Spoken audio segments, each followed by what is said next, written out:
Hi எல்லோரும் எப்படி இருக்கீங்க?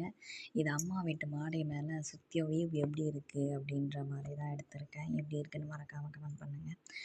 அங்கே சிட்டிலலாம் ஃபுல்லாக வியூ பார்த்தோம்னா பில்டிங் பெருசு பெருசாக இருக்கிற மாதிரி இருக்கும். இங்கே வீடு வியூ பார்க்கணும் அப்படின்னு பார்த்தா ஃபுல்லாக க்ரீனிஷாக சூப்பராக இருக்கும் பார்க்கவே. நேற்று வேறு மேகமூட்டமாக இருந்தது, லைட்டாக தூறலும் போட்டது. சரி, ஈவினிங் கிளம்பி வீட்டில் விளக்கு வச்சுட்டு அப்படியே கோயிலுக்கு போயிட்டு வந்தோம். இதுதான் நான் கீழே இருந்து ஃபோட்டோ பிடிச்சி போட்டிருந்தேன்ல, அதுதான் இது. இது பார்த்திங்களா, அந்த தென்னை மரத்து மேலே வரையும் செதில் பிடிச்சிருக்கு. ஆல்ரெடி செதிலை பற்றி ஒரு வீடியோ போட்டிருக்கேன், அதை பார்த்துருக்கீங்களா அப்படின்னு மறக்காமல் கமெண்ட் பண்ணுங்கள். அதோட கோயிலுக்கு போகிற வழியில் வயலில் கத்திரிக்காய் செடியெல்லாம் போட்டிருந்தாங்க. இதெல்லாம் பார்க்க ஒரு மாதிரி சூப்பராக இருக்குது, இன்ட்ரெஸ்டிங்காக. அங்கே இதெல்லாம் பார்க்க முடியாதுல்ல, அதுதான் சரி வரும்போது சில்லுன்னு இருந்தது அப்படின்னு சொல்லிட்டு மழை விழுந்து பஜ்ஜி வாங்கிட்டு வந்திருந்தாங்க சூடாக. அதை தான் சாப்பிட்ருந்தோம். எங்கள் ஊரில் பொடி தான் கொடுப்பாங்க. வீடியோ எப்படி இருக்குன்னு